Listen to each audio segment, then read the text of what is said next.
What if I told you America could have a multi-trillion-dollar piggy bank stuffed with investments that would pay dividends for your children and grandchildren? Sounds like a fantasy, right? Well, the blueprint is done, and the push to build America's sovereign wealth fund is officially on. This isn't just another talking point. It's a concrete proposal with the potential to fundamentally alter our nation's economic trajectory for the better. Before we dive into the details of this potentially game-changing initiative, if you want to stay on top of everything happening in U.S. politics, hit that subscribe button right now and leave a like.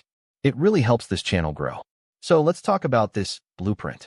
For years, the idea of a U.S. sovereign wealth fund has been just that, an idea, often relegated to theoretical economic discussions or dismissed as too politically complicated. But now, proponents say the heavy lifting of conceptualization is complete. The next crucial phase is activation, building the fund, and, perhaps even more importantly, investing it wisely. The core promise is simple yet profound: to hand the next generation something truly worth inheriting, a robust nest egg that can provide economic security and opportunity for decades to come. What exactly is a sovereign wealth fund? In essence, it's a state-owned investment fund. Many nations, especially resource-rich ones, have these. They pool money, often from commodity sales or budget surpluses, and invest it in a diversified portfolio of assets, ranging from stocks and bonds to real estate and infrastructure, both domestically and internationally. The goal is usually long-term wealth creation and stabilization, often to smooth out economic cycles or save for future generations. Think Norway, with its massive oil fund, or the Abu Dhabi Investment Authority. Now, imagine that power applied to the United States. The proponents argue that a U.S. sovereign wealth fund could be financed through various mechanisms, though the specifics are where the real political battles will inevitably occur. Ideas range from dedicating a portion of future tax revenues, perhaps from new forms of wealth taxation, or even from the monetization of national assets, to channeling profits from government-backed initiatives.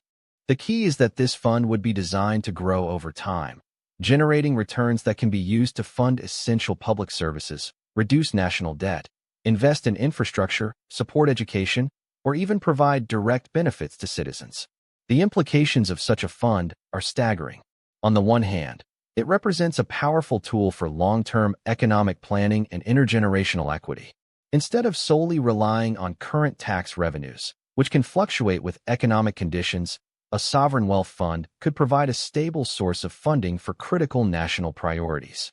It could shield future budgets from the vaguest of economic downturns and allow for sustained investment in areas that drive innovation and growth, like clean energy research, advanced manufacturing, or scientific exploration. It could also be a powerful force for stabilizing financial markets, providing capital when it's most needed.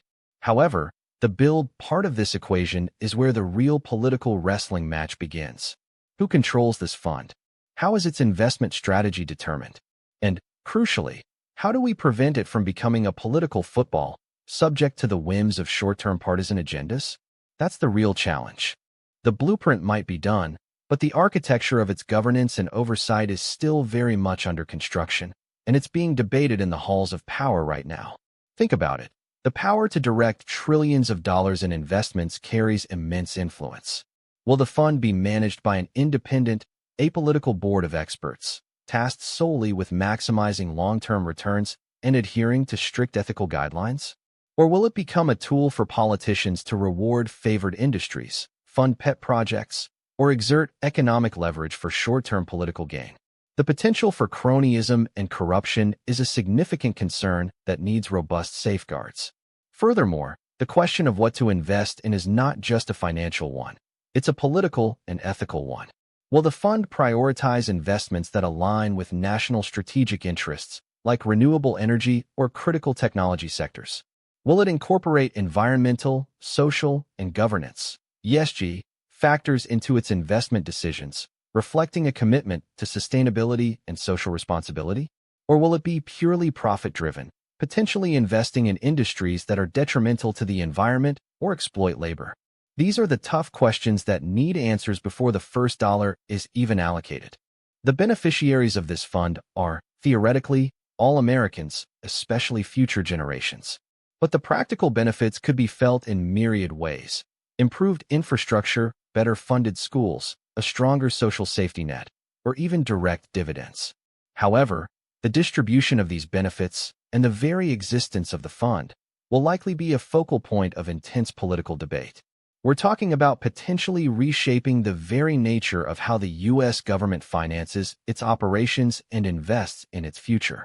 This is a massive undertaking, one that could redefine America's economic landscape for centuries. The blueprint is just the first step. The real work lies in the building, the investing, and the governing.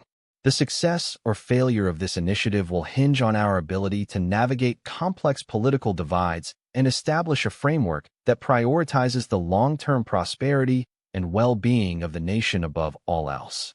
So what do you think about this? Should America build its own sovereign wealth fund? Drop your opinion in the comments below. I read every single one.